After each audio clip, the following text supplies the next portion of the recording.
Betrayed by the very pack she bled to protect, a disfigured outcast was thrown into the merciless, freezing wastelands to die. Everyone thought she was gone forever. They were wrong. What happens when the continent's most feared ruler meets the broken girl history tried to erase? Listen closely. Rowena Griffith stood trembling on the glacial stone floor of the high hall, her wrists bound by heavy iron shackles. The chains clinked, a sharp, hollow sound that echoed against the vaulted ceilings of the Harrington Keep. Surrounded were the people she had called family for 22 years. Now they looked at her not with pity, but with profound disgust. "You stand accused of drawing rogue forces to our borders," the booming voice of Lord Cedric Harrington echoed through the chamber. The Alpha of the Western Reach sat upon his elevated wooden chair, his face a mask of manufactured righteous fury. "Your weak, mutated Omega scent is a beacon for the lawless. Because of you, my lands were breached. Because of you, my son was nearly taken." It was a staggering, bold-faced lie. Rowena's throat tightened, but the horrific, jagged scar that slashed from her left temple down to her collarbone made it agonizing to speak.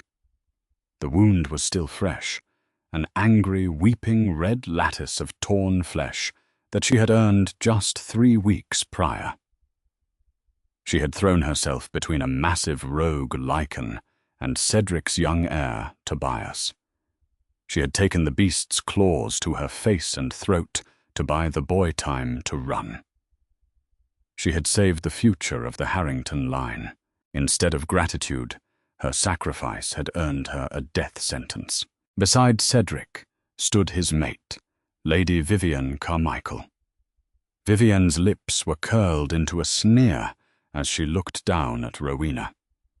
It was Vivian who had whispered poison into her husband's ear. Vivian, who could not bear the guilt of her own negligence in leaving her son unguarded, and who found the perfect scapegoat in the pack's weakest link. To Vivian, Rowena was no longer just a lowly Omega. Her disfigured face was an insult to the aesthetic perfection of the Harrington court. "I saved him." Rowena forced the words out, her voice a raspy whisper that scraped against her damaged vocal cords. She looked toward the balcony, where young Tobias stood, hiding behind a tapestry. The boy refused to meet her eyes, shrinking back into the shadows. That betrayal hurt far more than the physical agony of her face. "Silence!" Cedric roared, slamming his fist against the armrest. "By the ancient laws of the Western Reach, I strip you of the Harrington name. I strip you of your pack status. You are hereby banished to the Dead March at the frozen border. May the winter claim what the rogues could not." A collective gasp rippled through the gathered crowd. The Dead March was not merely an exile. It was an execution. It was a barren, icy wasteland stretching across the northernmost edge of the continent, a place where temperatures plummeted so fast it could freeze a wolf mid-stride. Within the hour, Rowena was dragged to the courtyard, stripped of her warm woolen cloak, and thrown into the back of a rusted transport wagon. She was given nothing but a thin canvas tunic, a pair of worn leather boots, and a single hunting knife. The journey took 4 grueling days. When the wagon finally halted at the edge of the tree line, where the dark pines gave way to an endless expanse of blinding white snow, the guards shoved her off the tailgate into a snowbank. Without a word, they turned the horses around and spurred them back toward the safety of the south. Rowena lay in the snow, the biting wind instantly slicing through her thin garments. Her inner wolf, a small, pale silver creature, whimpered in the back of her mind, curling into a tight ball of despair. Omegas were not built for extreme solitude, nor were they built for extreme cold.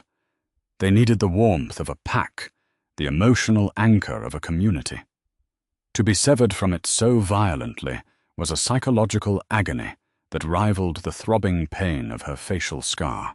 "Get up," she told herself. The wind howled, carrying with it ice crystals that felt like ground glass against her ruined cheek. "If you stay here, you give Vivienne exactly what she wants." Driven by a sudden, pure spark of spite, Rowena forced herself onto her hands and knees. Over the next few months, she did the impossible. She did not die. She walked miles into the desolate tundra and found the skeletal remains of an ancient stone watchtower, partially buried in a snowdrift. Using her bare hands and her single knife, she insulated the walls with packed snow and dried pine needles. She learned to set crude snares made from the roots of frost pines, catching snow hares and ptarmigans. She discovered how to harvest fire moss from the deep ice caves, keeping a small, smokeless hearth burning in her makeshift shelter. Her hands grew calloused, her pale skin toughened by the wind, and her scar healed into a thick, silvery web of raised tissue that pulled the corner of her left eye down slightly. She was no longer the soft, submissive Omega of the Harrington Keep. The Dead March had stripped away her weakness, forging her into a silent, resilient ghost of the frozen wastes. She belonged to the ice now. 6 months into Rowena's exile, the temperature in the Dead March dropped to an unprecedented low. It was the heart of the long winter, a time when even the most desperate predators sought shelter. Miles away from Rowena's stone tower, a heavily armored convoy struggled through the treacherous, snow-choked mountain pass. At the center of the formation was a massive, reinforced carriage of black iron and dark wood, bearing the silver crest of the unified territories. Inside sat King Garrett Hastings. Garrett was not a king who ruled from the comfort of a velvet throne. He was a conqueror, an alpha among alphas, whose name commanded terrifying respect across the continent. Standing at 6'4", with piercing storm-gray eyes and a jawline carved from granite, Garrett was an intimidating force of nature. But it was not his physical human strength that made men fear him. It was his wolf. Garrett's inner beast was a primordial, midnight black dire wolf of legendary proportions. It was a creature of pure, unadulterated dominance. Rumors whispered that Garrett barely had control over the monster within him. His wolf respected no one, bowed to no one, and viewed all other living creatures as either threats to be eliminated or prey to be consumed. He had never found a mate, simply because his wolf had aggressively rejected every female presented to him, deeming them too weak to stand beside a king. "Your Grace," Captain Liam Dempsey, Garrett's most trusted commander, called out, pulling his horse alongside the carriage window. "The snow is getting too deep for the wheels. The horses are exhausted. We should make camp before the blizzard hits." Garrett pushed open the heavy wooden shutter, the freezing air doing nothing to diminish the heat radiating from his alpha blood. "We push forward, Liam. The rogue syndicate we are tracking has been using this border to smuggle weapons into the inner territories. I will not let them slip away under the cover of a storm." Liam nodded tightly. "As you command, sire." But the convoy never made it to the clearing. Without warning, the thunderous crack of explosives shattered the silence of the frozen pass. The cliffs above them violently ruptured. Tons of snow, ice, and jagged rock came cascading down in a devastating avalanche. "Ambush!" Liam bellowed, drawing his broadsword as the snow cleared. From the ridges above, dozens of massive feral wolves descended.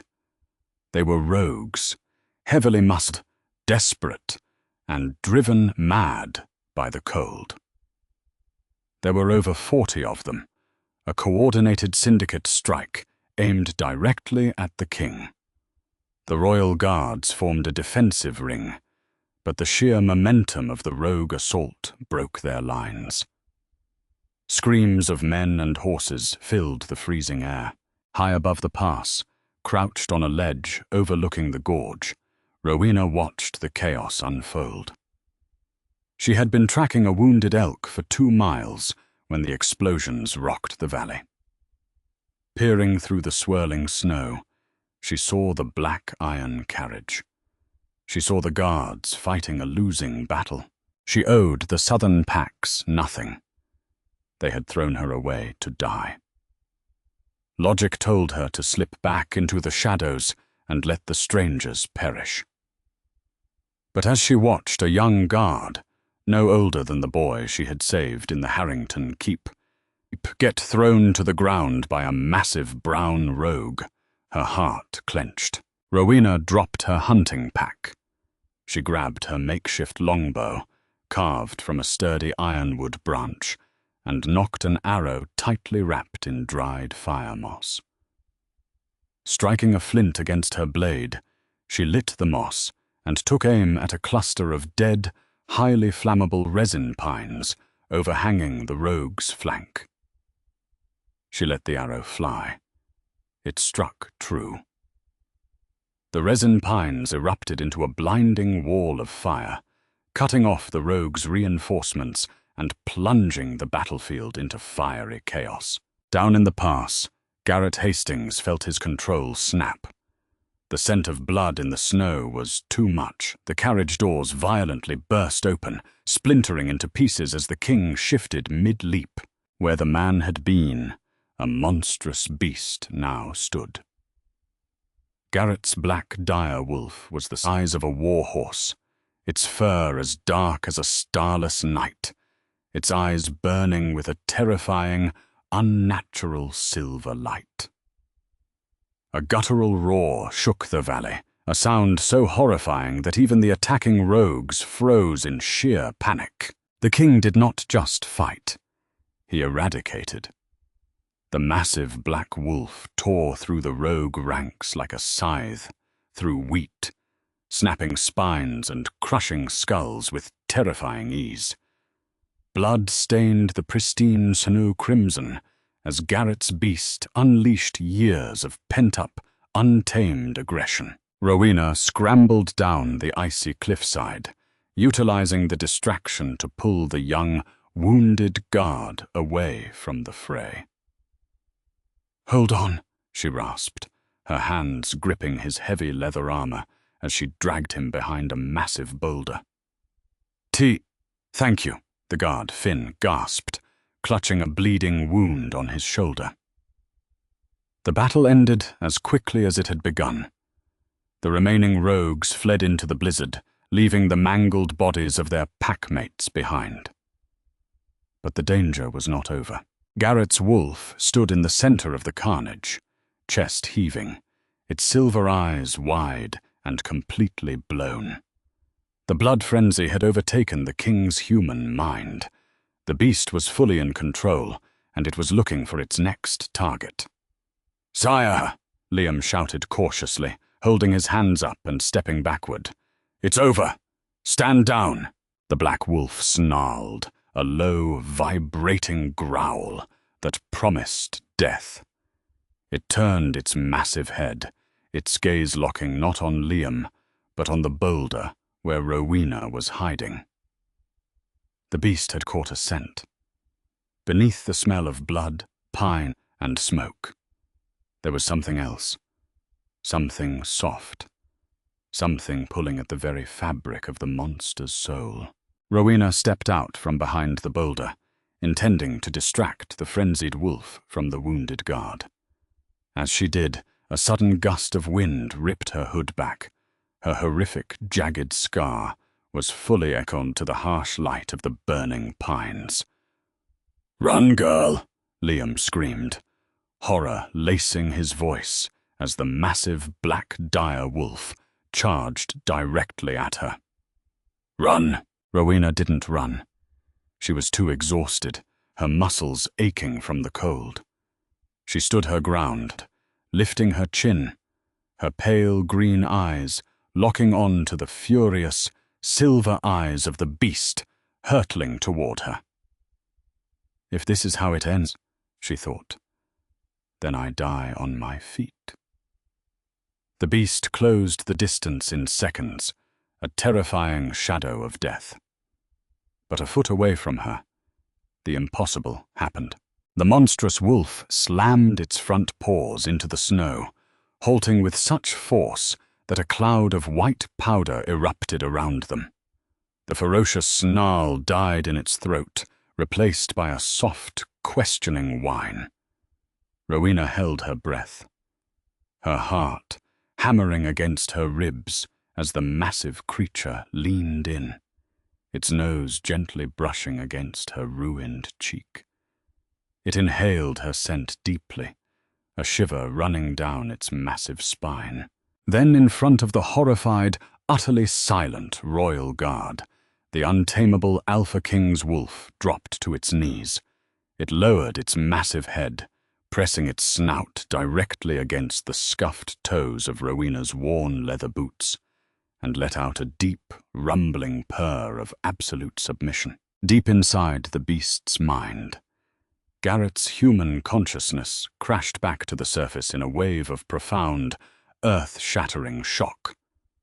His wolf, the creature that had refused to yield to kings, gods, or nature itself, was kneeling in the dirt before a scarred, packless Omega. "Mate," his wolf purred. "My queen."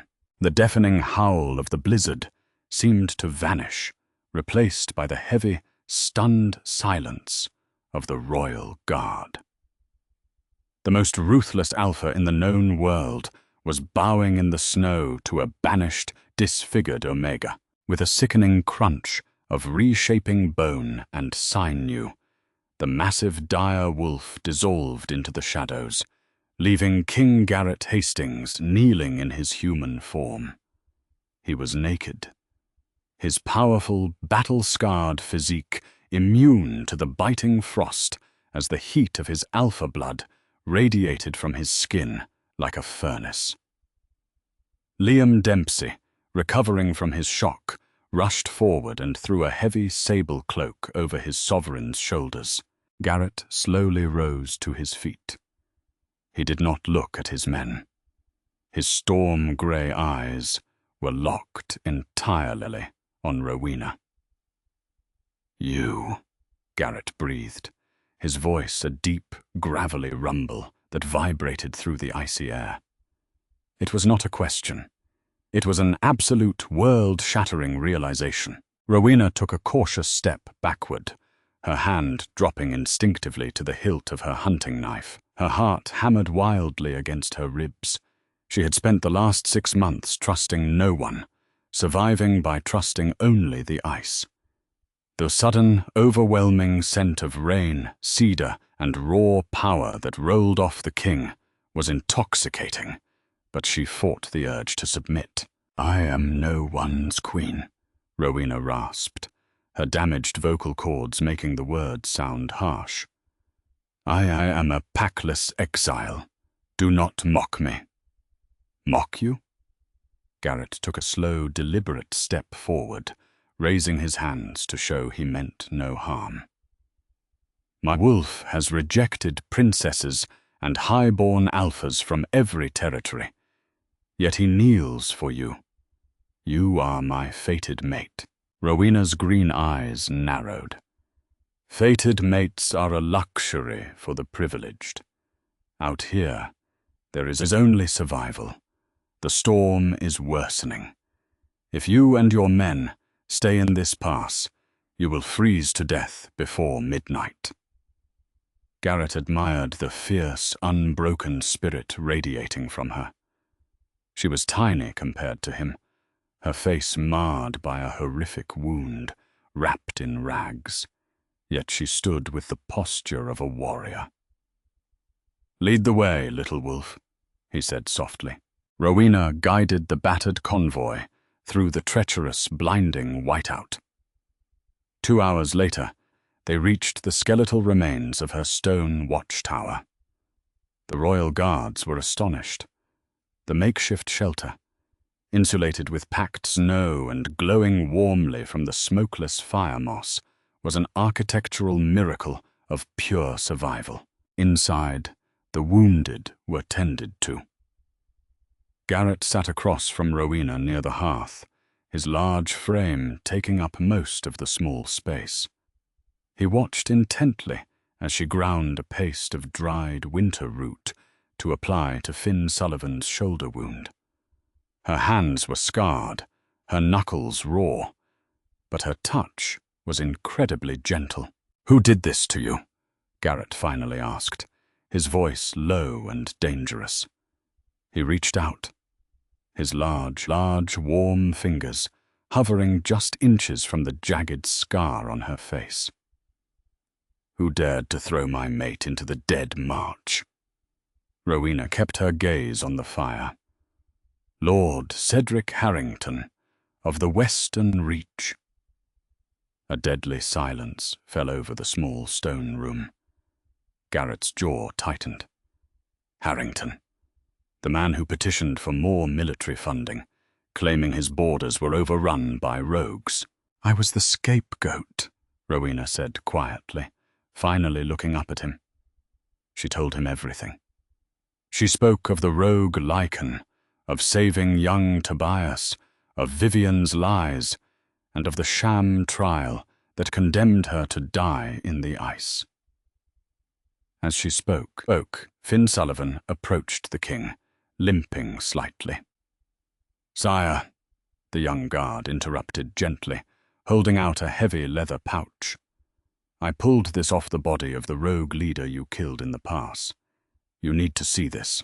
Garrett opened the pouch and poured its contents onto the stone floor. Dozens of heavy, pure gold coins spilled out, gleaming in the firelight. Stamped on the face of every coin was the distinct, unmistakable crest of the Harrington Keep, a coiled serpent wrapping around a sword. Rowena gasped, her eyes widening. That's treasury gold, Cedric's private reserve." The pieces violently clicked into place in Garrett's mind. A terrifying, predatory darkness eclipsed his storm-grey eyes. "The rogues didn't just breach the border randomly," Garrett snarled, his voice dropping into a lethal, silken whisper. "They were hired. Harrington paid a syndicate to assassinate me in the pass, knowing the long winter would cover the evidence. He used your banishment as a convenient distraction, blaming a helpless Omega for the very monsters he invited into his lands." Rowena felt a cold wave of shock wash over her. Cedric hadn't just betrayed her. He had committed high treason against the crown. Garrett reached out, gently cupping Rowena's chin. His thumb brushed the uninjured side of her face. "They threw you to the wolves to hide their sins," the Alpha King swore, his inner beast rumbling in dark agreement. "They believed the ice would erase you, but I swear to you, Rowena Griffith, we are going to melt their kingdom to the ground." 3 months later, the snows of the dead, March finally began to thaw, giving way to the brilliant, vibrant bloom of early spring. But in the Western Reach, a different kind of storm was brewing. Inside the opulent high hall of Harrington Keep, Cedric Harrington stood at the grand podium, a golden goblet of wine in his hand. The great chamber was packed with regional lords, wealthy merchants, and high-ranking pack members. Banners of velvet draped from the ceilings, a sickening display of wealth while the outer villages starved. "My friends," Cedric addressed the crowd, projecting a mask of solemn grief. "It has been months since we lost our beloved King Garrett to the tragic avalanches of the North. In this time of instability, the unified territories need a strong hand. Tomorrow, I shall formally present my claim to the empty throne." Lady Vivian stood beside him, smiling smugly, already imagining the weight of the Queen's tiara on her head. "A bold claim," a voice echoed from the heavy oak doors at the back of the hall.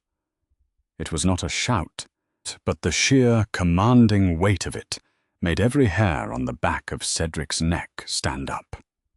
The heavy doors blew open with a violent crash. The music stopped. The chatter died instantly. King Garrett Hastings strode into the high hall. He was clad in pitch-black armor, etched with silver, a dark, heavy cape billowing behind him. His eyes burned with an icy, contained fury.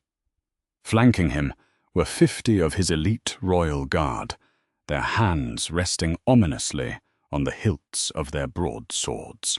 Cedric's goblet slipped from his hand, shattering on the glacial stone floor.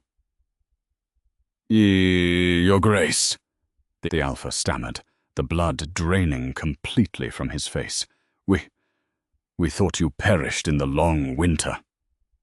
"I am sure you prayed that I had, Cedric," Garrett said smoothly, walking down the center aisle. The crowd parted for him like the sea, terrified by the suffocating aura of his alpha dominance. But it was not the king who made the crowd gasp. It was the woman walking directly beside him. Rowena stepped into the light of the chandeliers. She was no longer the ragged, trembling girl they had dragged away in chains. She was dressed in a breathtaking gown of midnight blue silk, draped with the pelts of silver foxes. Her posture was flawless, her chin held high. Her horrific scar was not hidden by cosmetics or veils. It was exposed, gleaming like a silver badge of honor against her porcelain skin. She radiated an overwhelming, suffocating aura of pure lunar power, amplified by the bond she now shared with the Alpha King. "No," Vivienne whispered, clutching the podium, her eyes wide with sheer, unadulterated terror. "It's impossible. She's dead. The cold killed her." "The cold tried, Lady Vivienne." Rowena spoke, her voice no longer a raspy whisper, but a clear, ringing bell of authority that silenced the entire hall. "But I learned to bite back." Garrett reached the steps of the dais. He didn't wait for Cedric to step down. He simply grabbed the treacherous lord by the throat and threw him down the stone steps. Cedric crashed at Rowena's feet, groaning in pain. "Treason!" Garrett announced to the horrified nobility. Liam Dempsey stepped forward, slamming the heavy leather pouch of Harrington gold onto a nearby table. Beside him stood a chained, bruised rogue, the sole survivor of the mountain ambush, who had sung like a canary in the royal dungeons. "Lord Cedric paid a rogue syndicate to butcher his king," Garrett's voice boomed, bouncing off the vaulted ceilings. "And worse, he framed an innocent member of his own pack to cover his tracks. He banished my fated mate." The whispers erupted into a chaotic uproar. The lords and ladies who had just applauded Cedric now stared at him with venomous disgust. To betray a king was treason. To betray a fated mate was a sin against the moon goddess herself. "Mercy!" Cedric choked out, scrambling to his knees, his eyes darting frantically to Rowena. "Rowena, please! We took you in. We fed you. You owe us." "I owed you my life, and I paid that debt when I took the claws meant for your son," Rowena interrupted coldly, looking down at the pathetic man. "I owe you nothing but the justice you so eagerly dealt to me. The sentence for high treason is execution, Garrett stated, his hand resting on the pommel of his sword. He looked at Rowena. But my queen requested a different path, and her word is absolute. Rowena stepped forward. She looked at Cedric and then at Vivian, who was sobbing uncontrollably on the dais. You believed the Dead March was a place to dispose of the weak, Rowena declared, her green eyes piercing their souls. Let us see how the strong fare. By the decree of the crown, you are stripped of the Harrington name. You are stripped of your pack status. You are hereby banished to the frozen border. Without gold, without cloaks, without weapons. Cedric screamed as the royal guards seized him by the arms, dragging him kicking and thrashing toward the doors. Vivian was hauled away beside him, her luxurious silk gown tearing as she was pulled across the rough stone floor. The hall remained in a state of absolute terrified silence as the heavy oak doors slammed shut behind the traitors. Garrett turned to Rowena, the lethal fury in his eyes instantly melting into profound, fierce adoration. He took her scarred hand in his, raising it to his lips and pressing a gentle kiss against her calloused knuckles. He led her up the steps of the dais, turning to face the nobility of the Western Reach. "Behold your Luna," the Alpha King commanded, his voice echoing with absolute finality. "The survivor of the ice and the heart of the unified territories. Bow." As one, the proud lords, merchants, and pack members dropped to their knees, lowering their heads in complete submission. Rowena looked out over the sea of bowed heads, the ghost of a smile touching the unscarred side of her face. She had been thrown to the wolves, only to return leading the pack. Did the scarred Omega's ultimate revenge give you chills? What would you do if the people who threw you away suddenly had to bow before you? If you loved this intense story of betrayal, survival, and a love that defied all odds, smash that like button and share it with your pack. Don't forget to subscribe to our channel and hit the notification bell so you never miss another thrilling werewolf romance drama. See you in the next wild tale.